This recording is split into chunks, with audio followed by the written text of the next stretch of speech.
South Sudan maintains it is on course to hold successful general elections in December this year, despite some quarters, including the United Nations, casting doubts about its preparedness.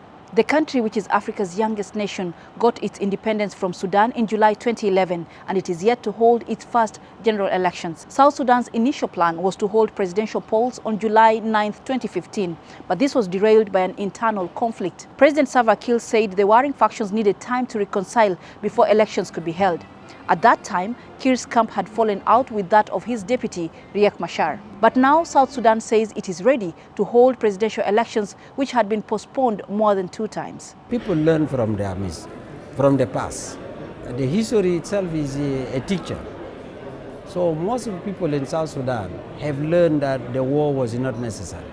In August 2015, President Kiir, opposition parties and other stakeholders signed an agreement on the resolution of the conflict in South Sudan. A transitional government was to hold power ahead of elections, but barely a year later, fresh fighting broke out, delaying elections yet again.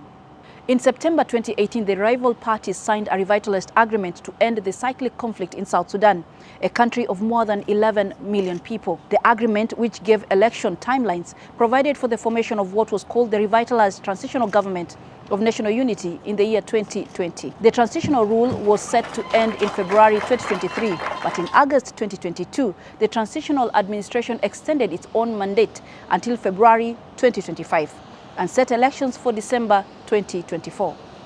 The United Nations has raised concerns over South Sudan's preparedness for elections. It says free and fair elections in the country will require a new constitutional framework, transparent voter registration, an election security plan, and well-trained security forces. The United Nations further says that a mechanism for resolving disputes over election results should be put in place. Observers say South Sudan is yet to address most of the issues raised by the UN. The government of South Sudan, however, says South Sudanese citizens have demanded that elections be held, and they will give them that at the end of this year. South Sudan's Foreign Affairs Minister, James Morgan, has expressed optimism that most of the issues raised over his country's election preparedness will be resolved before the polls are held in December this year. Political observers say elections in South Sudan will open a new frontier of governance, including stronger institutional structures and reforms that will improve the lives of South Sudanese citizens. So far, it is only 72-year-old Salva Kiir